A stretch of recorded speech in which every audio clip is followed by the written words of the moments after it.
The message from Europa stopped halfway through a sentence. A science crew of 37 people had been stationed there, researchers, engineers, even a Dominion ambassador. It was a peaceful place. No weapons, no enemies, just quiet science. Under the frozen moon's ice, and then silence. Not a crash, not a warning, just nothing. The last words caught in Earth Command's logs were, "That's not a fault line. That's a," and then static. Commander Harlan of Earth's Defense stood in the orbital HQ above Mars, staring at the frozen screen. Behind him, technicians scrambled to re-establish the link. The Dominion officers, Elanian and tall, with glowing eye plates and strange symbols etched into their robes, remained calm. To calm. "This is a system malfunction," one of them said.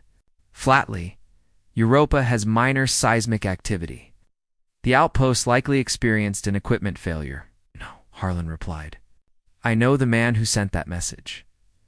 Dr. Grant doesn't panic. He pointed at the log again. He saw something. Europa, 11 hours earlier. The outpost sat like a dark pimple on the smooth white surface of Europa. Half of it was buried under ice. The other half, a dome and communication tower, rose into the cold silence of space. Inside, Dr. Grant stared at the ice scanner results. He had been studying the crust's movement for weeks, but this was new. "Hey, Sarah." He called to his assistant. "Do you see this spike?" Sarah blinked at the data. "It's not a quake. It's rhythmic. Like a heartbeat." Then the lights flickered, and the sky turned black.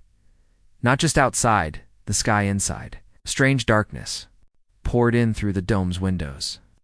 Something was blocking the sun, and it wasn't Jupiter. The outpost shook violently. Ice cracked beneath their feet. Alarms blared, and the radio burst with whispers. Not human whispers. Not words, just ideas. Images pushed into their minds. Then came the scream from one of the technicians. They ran toward him. But he was already on the floor, eyes wide, lips moving silently. His hands pointed upward. They all looked through the window. A massive shadow loomed above the dome. Not a ship, not natural, just wrong. It was shaped like a spinning cage of light and metal, but it didn't reflect the stars. It bent them. Its shape seemed to twist in the eye, impossible to follow. It didn't fly. It hung in the air like it had always been there. Sarah stepped back, whispering, "We need to warn Earth." Dr. Grant hit the comms.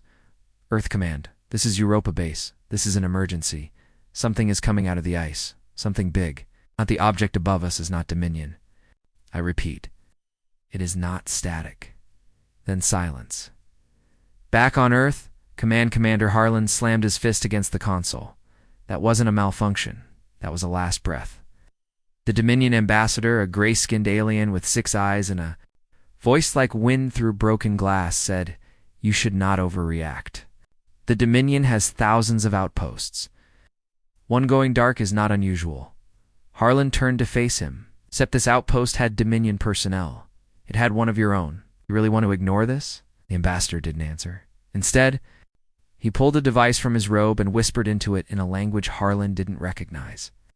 A few seconds later, the alien's eyes blinked rapidly. He looked up, tense for the first time. 3 other outposts have gone dark. 1 on Titan, 2 in the Belt, all within the last 12 hours. Now everyone in the room froze. "Do you have visual on any of them?" Harlan asked. The ambassador slowly shook his head. "No, all feeds are corrupted, so something reached into the systems and erased them. Cyberatic. No, something else." Europa's surface, 3 hours after blackout, the wind screamed across the surface. Nothing moved. No lights. The dome looked like a corpse buried in white. Then a crack. The ice behind the outpost split open with a deep, echoing sound, like the moon itself groaning. Slowly, something began to rise from the depths of the frozen crust. It was black. It was round. It was awake. A smooth, dark spire emerged thick as a skyscraper, pulsing with a faint orange glow. It didn't melt the ice. It didn't drill. Just rose like gravity had let go. At the top of the spire, a shape flickered. It looked like a doorway, a circle of shifting light inside which things moved fast, unclear, like shadows running behind a screen above. The same twisted structure still hung in the sky, spinning slowly, casting a shadow that moved on its own. Suddenly, the surface of Europa exploded in light just for a second. Then everything turned black again, and the signal reconnected. Back at Earth HQ, minutes later, a screen lit up. The room gasped. The video feed from Europa was back, but not live. It was a pre-recorded emergency file. It's automatically triggered. It showed Dr. Grant staring into the camera, his face pale, shaking. "If you're seeing this, we're already gone," he said. "We found a signal buried deep under the ice. Not radio, not sound. Something older. It started unlocking systems we didn't even install. Doors opened, lights changed, the ice cracked, and something inside, something huge, began to move." He paused, looked over his shoulder. "They were here before us. Maybe before life. They were buried because they had to be, and now they're free." He leaned closer. "They don't talk. They don't attack. They just erase." One by one, our minds started slipping. People forgot who they were. Then they screamed. Then they vanished. It's like they're rewriting what it means to exist. His last words were whispered. "If they reach Earth, it's already over." The video ended. Silence in the command room. Commander Harlan stood still. "Send a recon fleet. All human vessels. Don't wait for Dominion clearance." One of the techs looked up. "Sir, should we warn the colonies?" Harlan stared at the frozen feet of Europa, where something still moved in the distance, just at the edge of vision. "No," he said, "not yet. We don't even know what we're warning them about." Outside the station window, Jupiter loomed large, but it wasn't the biggest thing in the system anymore. The ship Nomad Wraith slipped into orbit around Europa. In complete silence, there were no greetings, no signals, no lights from the outpost below. Commander Rena Markov stood on the bridge, eyes locked on the white-blue moon below. Her ship was one of Earth's best stealth scouts, loaded with human-piloted drones, quantum sensors, and old-school analog backups just in case something corrupted the digital systems. She had 20 crew members with her, and a feeling she couldn't shake. "Don't like this," she muttered. No wreckage, no distress beacons. It's like the entire station just vanished. Her second-in-command, Lieutenant Reese, nodded grimly. "We've tried all Dominion protocols. They don't work here. It's like the system's being jammed without a signal." Rena's lips tightened. "Then we go old school." 10 minutes later, scout team dropped to the surface. Thick suits, no wireless comms, just tether lines in line of sight. Hand signals. The frozen wind howled across the icy wasteland, carrying tiny snow crystals like razors. They made their way toward the Europa Dome, stepping carefully, weapons at the ready. The door stood open, wide, unbroken. That was the first warning sign. Inside, lights flickered dimly. Power systems still hummed, barely alive. The halls looked normal at first. Frozen food on the tables. Coats still hanging, the datapad blinking with a half-finished report. But there were no people, no bodies, just absence. One of the scouts tapped his mic. "Commander, no sign of life, but the place isn't damaged." Rena answered from orbit. "What about recordings? Black box logs? They're here," he said. "But corrupted. It's like someone half-rest the files, then fed them through 10 different languages." "Bring it up, anything." The screen flashed on in the corner, static. Then a voice not human, not even vocal. It pressed into their minds. It's like a whisper in a dream. They all froze. The words weren't words. The message came through as pure meaning. We said we were not asleep. We were locked away. Then the lights went out. Back on the ship, alarms blared. "Something's moving under the ice," shouted the sensor officer. Rena spun around. "How big?" The tech stared at the screen. "Can't measure. It's warping the scan radius." Outside the viewport, Europa began to quake. and something began rising slowly through the miles of frozen crust, a black monolith, smooth, seamless, towering. It didn't push the ice away. The ice just separated like it obeyed the thing. "What is that?" Reese whispered. Rena didn't answer. Her eyes were fixed on the structure. She wasn't breathing. The monolith twisted as it rose, showing curves that weren't natural. It had no engines, no doors, just shapes that made the brain ache to look at. And then came the sound, not through the ears, through the mind. On the surface, the scout team screamed. One of them collapsed, clutching his helmet. "Make it stop! Make it stop!" Another dropped his weapon and stood up, staring at the rising tower with empty eyes. "It's beautiful," he whispered. "It's the first thought, the original shape." Then he walked toward the monolith. His tether snapped tight. The others tried to pull him back, but then he vanished. No light, no flash, just gone. On board the Nomad Wraith, systems went haywire. Screens flickered. Maps turned into spirals. Words began rewriting themselves. Crew members reported hearing voices. Others froze up, whispering names they didn't know. Rena felt something brush the edge of her thoughts. A question, cold and sharp. "What are you?" She pushed it out of her mind. Hard reboot. Disconnect all AI. Pull analog controls. Now, the tech team responded quickly. One by one, the ship stabilized. The chaos faded, but the tower still rose. Now fully visible, the top had changed shape. A ring had formed at the summit inside it. A sphere of shifting shadows pulsed slowly like a heartbeat. Hours later, the crew regrouped. They had recovered 2 unconscious scouts. The rest didn't return. "We're not just dealing with a new species," Rena said quietly. "We're dealing with a force that doesn't think like us, doesn't even exist like us." Reese nodded, pale. I think it's not a ship. It's a cage. That thing was imprisoned here." Rena looked back down at Europa. "And now it's free." She turned to the comms officer. "Send everything to Earth. All footage, all telemetry, and tell them one thing." She took a long breath. "It didn't come here. It was already here. We just woke it up."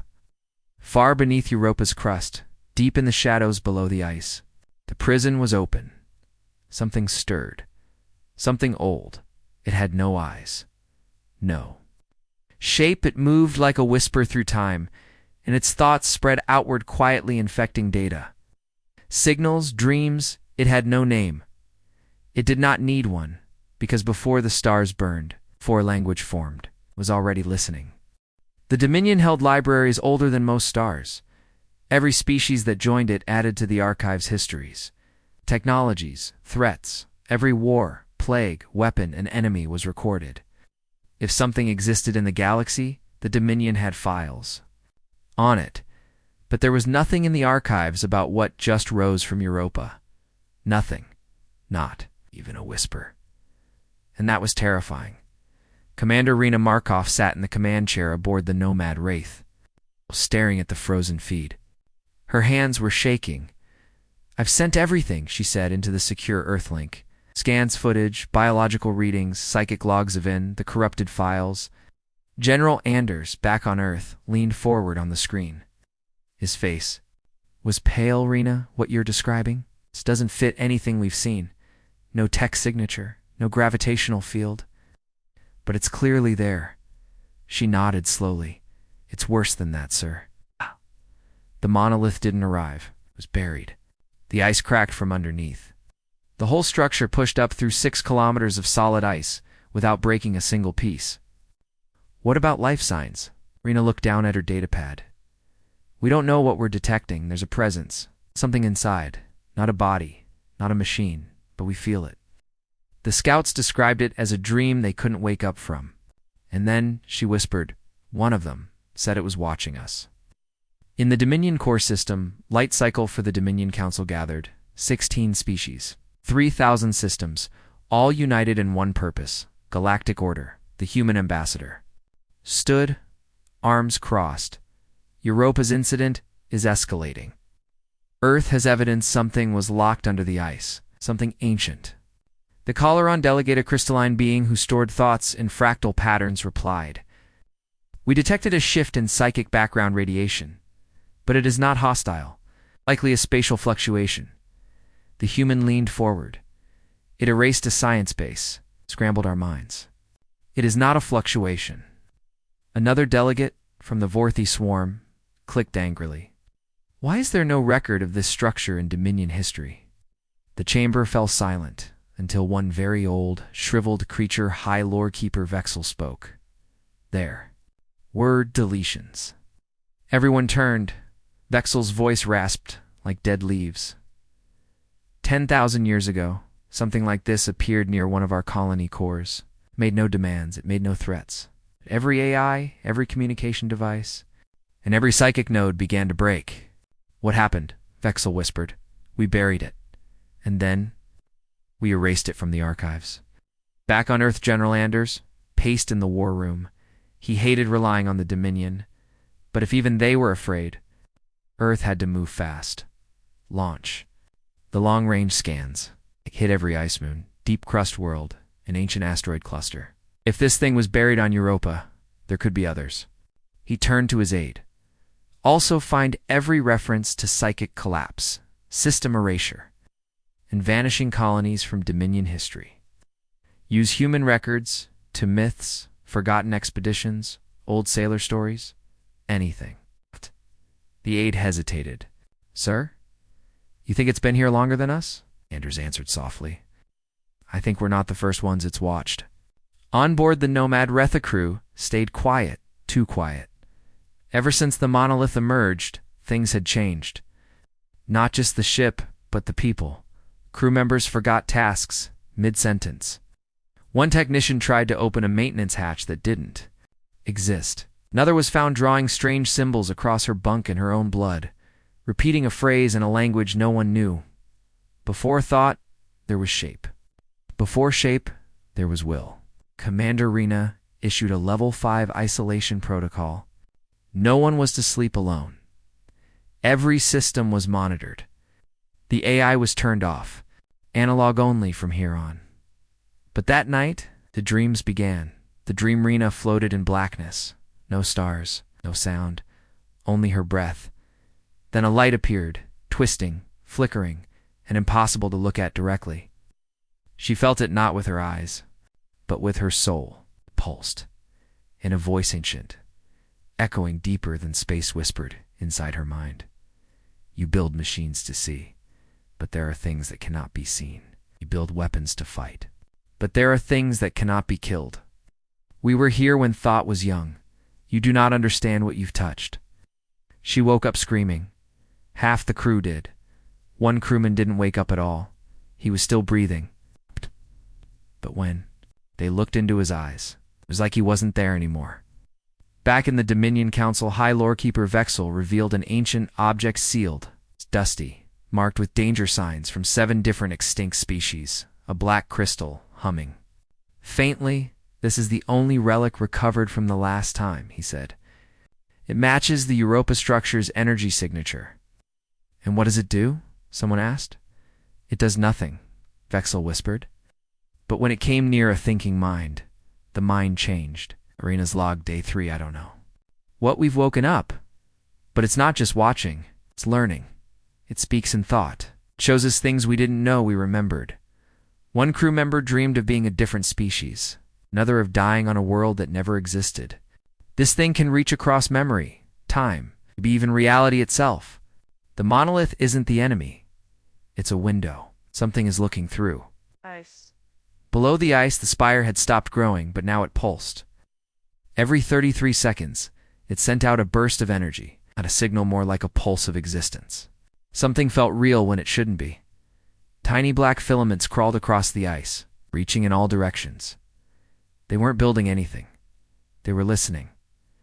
On the Wraith's observation, Dekrina stared out the window. The monolith shimmered. Slightly wrong, as if reality bent around it. Then, for just a second, her reflection in the glass moved without her and smiled. Commander Rena Markov didn't sleep anymore.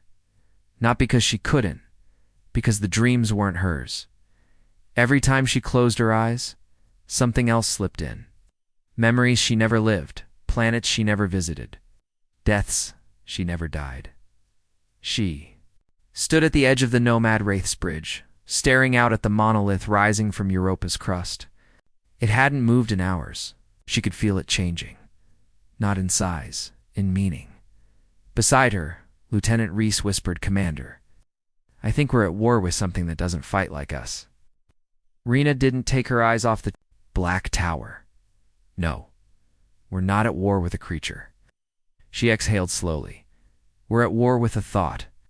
Back on Earth, Strategic Science Division DR. Kala Ayer, one of Earth's leading mind architecture specialists, stared at the brain. Scans from the Wraith's crew. She looked at patterns from people before and after exposure to the monolith. It's rewriting their thought pathways.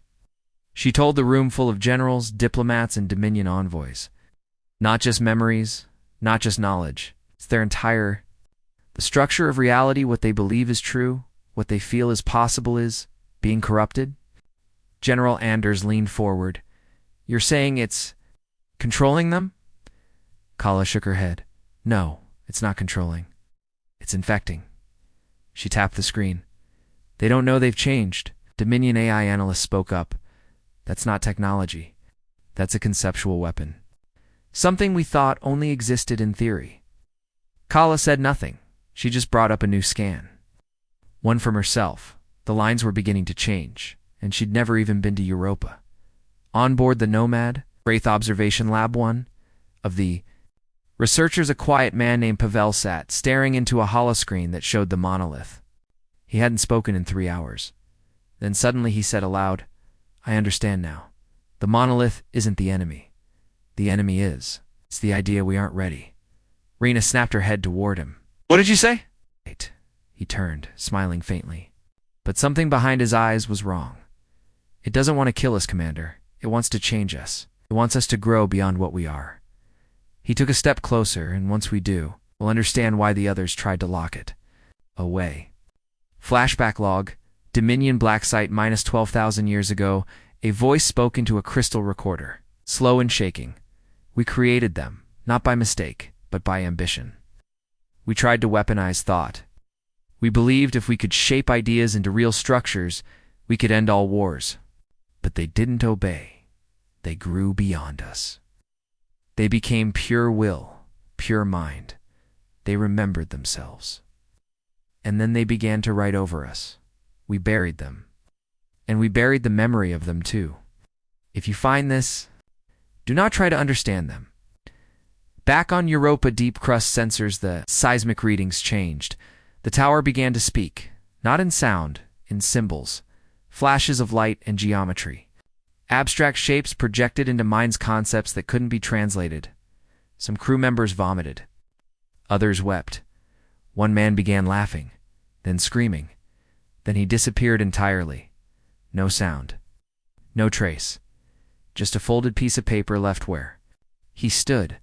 A sketch of a spiral made of stars and human eyes. Reese held it in shaking hands.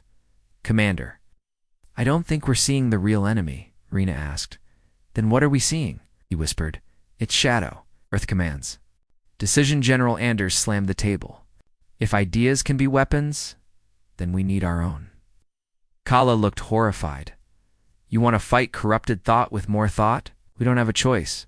Traditional weapons aren't working. Our nukes can't target a symbol. Our bullets can't pierce a hallucination." Someone from R&D stepped forward. "We've been working on something. Project Red Storm, designed to confuse, overload, and fragment psychic intrusions. Built using human chaos, the kind machines can't predict." "Test it," Anders said. "Now." Kala turned to him. "But what if it works?" Anders froze. "What do you mean?" Kala answered. "If we become what we need to be to fight it, we may never come back." On the Nomad Wrath, the crew started writing things down, not consciously, in their sleep, on walls, on datapads, on skin symbols, maps, equations, instructions. Rena stood in the ship's core holding a drawing left by a mechanic who hadn't spoken in days. It showed a ship, a new kind, Not powered by engines, powered by imagination. By belief. Was this madness or evolution? She activated her log. We're no longer dealing with war. Not like we know it. We're fighting in the space between thoughts. This thing doesn't destroy what we build, it destroys the reason we build. We are not just defending our systems anymore. We're defending the idea of being human. Final scene. In the far distance beyond Europa. Beyond even Jupiter, a second signal awakens. Not from a planet, from the void between stars. A voice, heard in every mind that has been touched.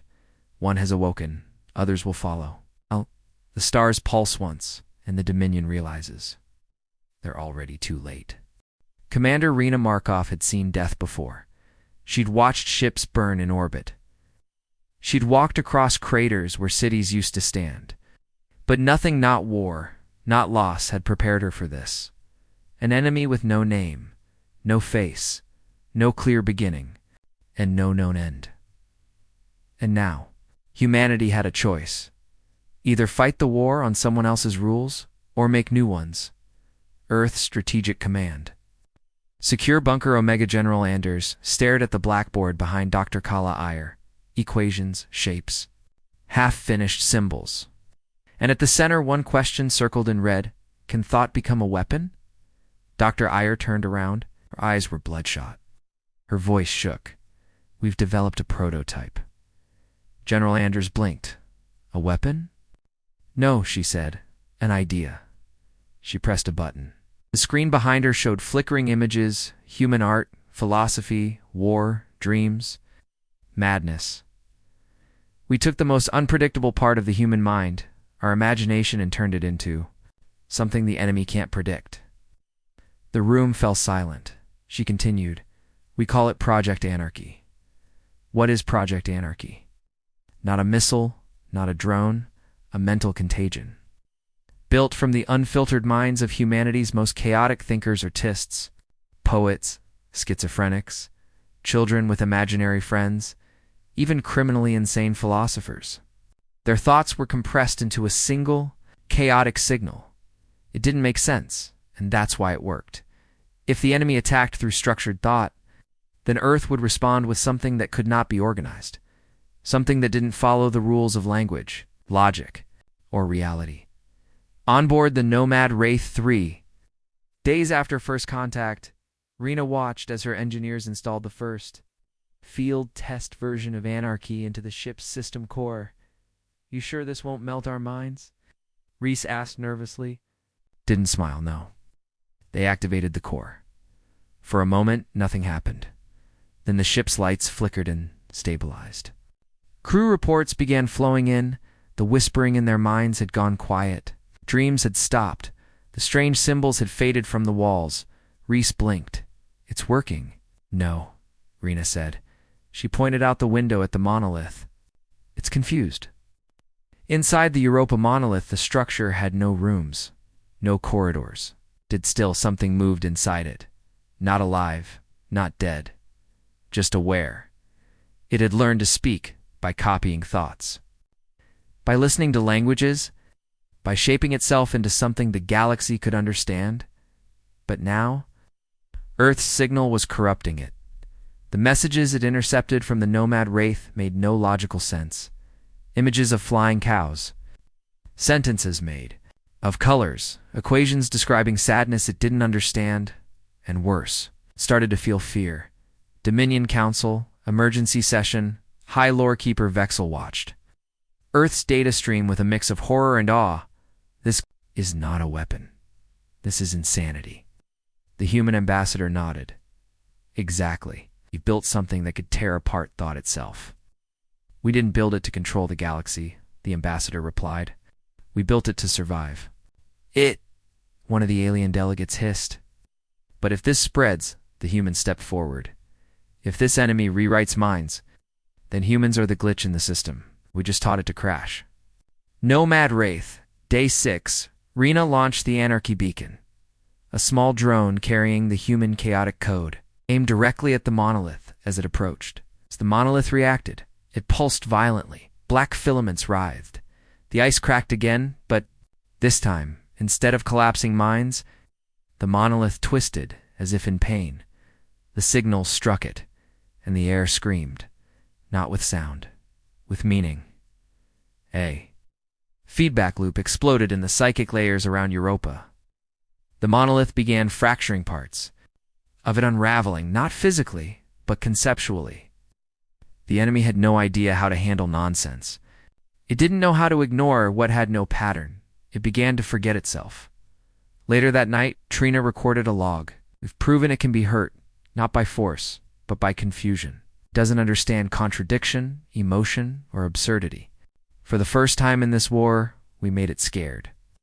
But then she paused and added one more sentence. But if we can hurt it, we can learn. Elsewhere in the galaxy, star blinked out. Not from an explosion, not from collapse, from erasure. A nearby mining colony went silent. A single message arrived moments before blackout. It changed shape. It adapted. It learned to laugh. Earth. HQ, 72 hours later. Kala stared at the test logs. Something's wrong, she whispered. What is it? General Anders asked. She showed him the psychic frequency data. The enemy is reflecting the signal now. Not perfectly, but it's mimicking the chaos. It's learning from us. Double quotes. Anders cursed under his breath. How long until it adapts? Kala shook her head. It's not just adapting. She swallowed hard. It's becoming human.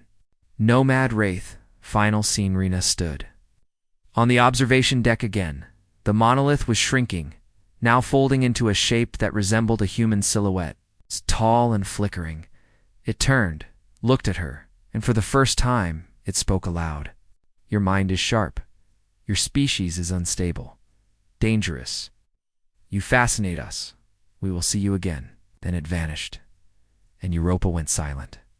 The stars didn't look right anymore. From the cockpit of the stealth cruiser Nomad Wraith, Commander Rena Markov stared into space, and space stared back. Not in metaphor, not in fear. Literally, there, beyond Europa's orbit, a hole had formed. Not a black hole. Not a portal, an absence, something that wasn't supposed to be there. Something that didn't belong to space at all. The Dominion had no name for it. Earth scientists called it the Unseen Zone. 2 hours after Monolith vanished, the Unseen Zone had grown, slowly, silently, like a virus under glass. It wasn't a location, it was a corruption of reality itself. Inside it, space twisted, time bent, signals failed. Satellites aimed at the void sent back nothing but white noise and images that hadn't been captured. Messages written in languages no one used. Footage from ships that no longer existed. And just once, a perfect recording of Rena Markov, standing on the Wraith's bridge, staring directly into the camera, and whispering, I already saw what's coming. But she'd never recorded that. Not yet. Mission orders. High-risk directive objective. Enter the Unseen Zone. Purpose. Identify the source of the distortion. Assets. Nomad Wraith, 12 crew, psychic dampeners. Full Anarchy Core. Earth Command gave them 3 words of instruction. Do not trust. Reality. Entering the zone, crossing the boundary, was like falling asleep with your eyes open. Everything felt wrong. Rena watched the stars outside the viewport start rearranging themselves. Jupiter flickered. Saturn was gone. Reese reported seeing his childhood home floating in open space. The ship's AR, running only in passive mode, shut itself down, claiming this is not a place I can think in. The crew began hearing memories, echoing down the hallways. Some of them hadn't even happened yet. Inside the zone, physics bent like rubber. Light cast shadows that moved before their source. The deeper they flew, the more the world felt personal. One room aboard the ship transformed completely into Rena's old bedroom from when she was 5. The walls smelled of her mother's perfume. The ceiling had the same sticker stars she used to stare at before sleeping. But none of the crew could enter it, only her. And she heard a voice inside. You are real because you remember. What happens when you remember something that didn't happen? They weren't alone shapes moved outside the ship, beings, or reflections or thoughts that had grown teeth. No engines, no eyes. Just presence. One of the crew, petty officer. Lin stared too long at one of them. He smiled, walked toward the airlock. They stopped him just in time. When asked what he saw, he whispered, "A version of me who said yes instead of no, who became a father, who didn't die in that alley. He said I could still choose to be him." He wept. They sedated him and locked the airlocks, the core at the heart of the unseen zone. They found it, not a weapon, not a world, a structure floating in the void, not made of matter, but meaning. It shifted constantly. Some saw a cathedral, others a data hub. Rena saw a mouth, whispering ideas in languages she knew but had never studied. Every crew member saw something personal, they realized. This place builds reality around belief. If they believed hard enough, something became true. If they doubted, things faded. Reese ran a test, thinking of a chair. It appeared. Then he thought of a fire. The floor caught flames. They put it out. But the fire had thoughts. It whispered apologies. The trap, the deeper they went. The more crew members collapsed. Some were reliving lifetimes that weren't theirs. Some became stuck in memories. It's unreachable. One woman, Ensign Reza, stared at a blank wall for 6 hours, convinced she was watching her future. Rena herself started hearing voices in her own voice saying, "It's okay. We're just an idea now. Nothing can hurt an idea." She gritted her teeth. "No," she said aloud, "an idea can die. You stop believing in it." Discovery in the heart of the structure, they found a chamber-spinning orb of thoughts. Feelings, raw emotion, the core of the unseen zone. It wasn't just a prison, it was a seed. One of many. This was only the first. It had been planted. Long ago, buried, suppressed. But now it had bloomed. The monolith at Europa wasn't the end. It was the beginning of thought weaponization, a living idea growing beyond its creators. And Earth had watered it by trying to fight it with imagination. Escape they. Activated the anarchy pulse, overloading the zone with conflicting thoughts. Absurd dreams, illogical human emotions. The seed began to collapse, confused by the contradiction. Before, it vanished. It spoke inside their minds one last time. "You taught us chaos.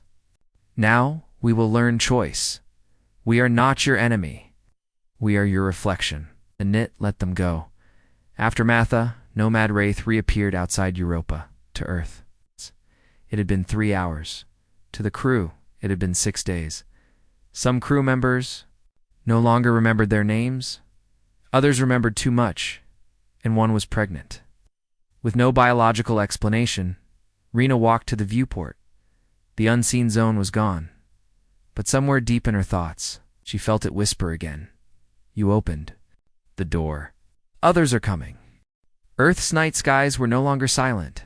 They shimmered, now slightly off. Stars flickered like blinking eyes. Satellites spun wrong. Moonlight twisted through thin air, bending around corners it shouldn't reach.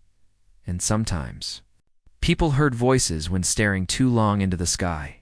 Voices that asked questions no human could answer, because the unseen zone was gonna, but something had come through. 6 days. After the Wraith returned, Commander Rena Markov stood at Earth Command's quarantine zone. Her ship had been sterilized. Her crew isolated, but something still felt wrong. They weren't sick. They weren't broken, but they weren't the same. Lieutenant Reese had stopped speaking in complete sentences. He wrote in spirals new and. The spirals made sense to the machines, but not to the people.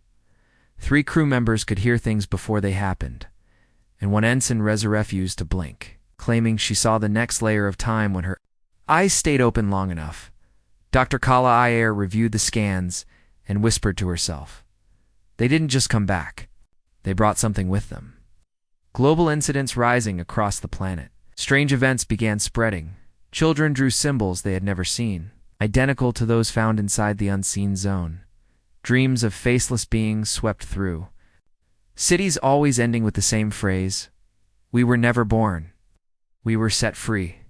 A poet in New Boston wrote an entire language overnight. A language older than any known scripthand, then disappeared.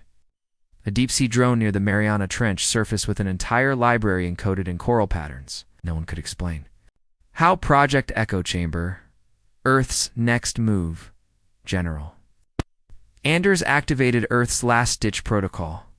Project Echo Chamber system designed to trap thought-based threats using recursive loops of contradictory logic, pure paradoxes. And raw human emotion, it wasn't a prison. It was a maze made of meninga. Conceptual cage were unleashed. Ideas could collapse under the weight of their own reflections, but there was one problem. To use it, someone had to enter it first, and survive long enough to seal it. Rena volunteers she had seen the inside of the unseen zone. She had heard its language, felt its pull, stood before its seed. She knew what was coming. "Put me in," she told Anders. "If we're going to fight thought with thought, I'm already infected." "I might be the only one who can navigate it now," Kala warned her. "You might lose yourself. Inside Echo, memory bends. Belief becomes reality. If you stop remembering who you are," Rena looked at her. "I already started forgetting." Dentarian. The echo chamber, the chamber was not physical. It was a neural lattice projection, built on Earth's deepest myths, traumas, and contradictions. Ancient symbols pulsed across walls that didn't exist. Gravity came and went like a suggestion. Time played in loops. Rena stepped in at first. She saw Earth. Then she saw Earth, if the unseen had always ruled. Cities built of frozen thought. Skies. Drawn by intention, people without face, just voices, just meanings. She kept walking. And then, she found them. They were waiting, not beings. Ideas wearing flesh. They had no names, no origin, but they looked human.